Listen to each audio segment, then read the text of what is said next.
In the early hours of June 14, 2017, in North Kensington, London, a tower block known as Grenfell Tower stood tall against the skyline. Built in the 1970s and home to hundreds of residents, it appeared ordinary. At about 0:54 British Summer Time, a fire ignited in flat 16 on the fourth floor. What began as a domestic incident rapidly grew into a catastrophe beyond imagination.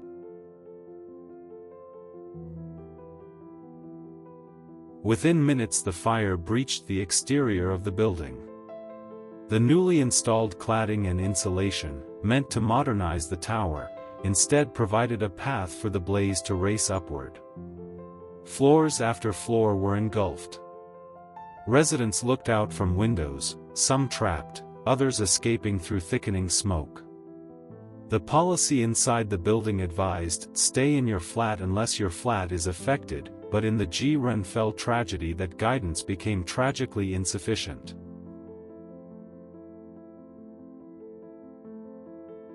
By the time the inferno was finally contained, 72 people were confirmed dead, making this the deadliest residential fire in the UK in decades. Hundreds of families were displaced. Entire communities were scarred.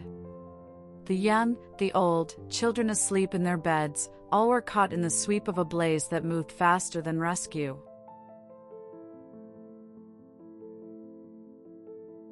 The fire exposed failures at many levels: building materials that were unsafe for high-rise use, oversight that missed dangerous combinations of exterior panels and insulation, weak evacuation protocols, and management practices that treated vulnerability as invisible.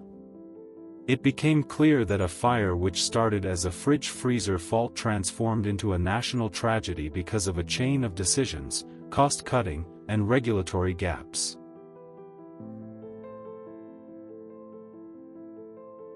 Firefighters, paramedics, volunteers, they poured into the night and the following days. But rescue was hampered by collapsed stairwells, toxic smoke, and rapid fire spread. In the weeks and months that followed, survivors moved into temporary housing, children lost friends, and the whole neighborhood hung heavy with shock and grief.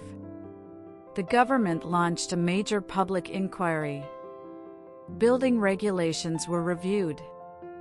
Thousands of buildings similar to Grenfell were inspected. But for those who lost loved ones or homes, the loss cannot be undone and the trust broken remains. This fire teaches us that high-rise residential buildings demand scrupulous attention to every safety detail, from interior fire resistance to facade materials. Vulnerability isn't about ignoring big disasters, it's about preventing the small failures that become large ones. Residents, management bodies, councils, and regulators must all share responsibility and not assume someone else is watching. When trust and safety are treated as cost items, the cost to human lives can be infinite.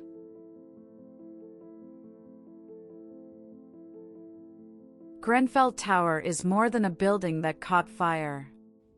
It is a symbol of what happens when systems fail the most vulnerable.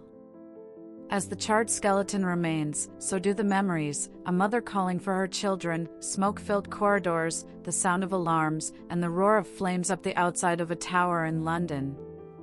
We remember not just the number 72, but the lives behind it. This story reminds us, safety is not negotiable, vigilance is not optional, and justice means more than words.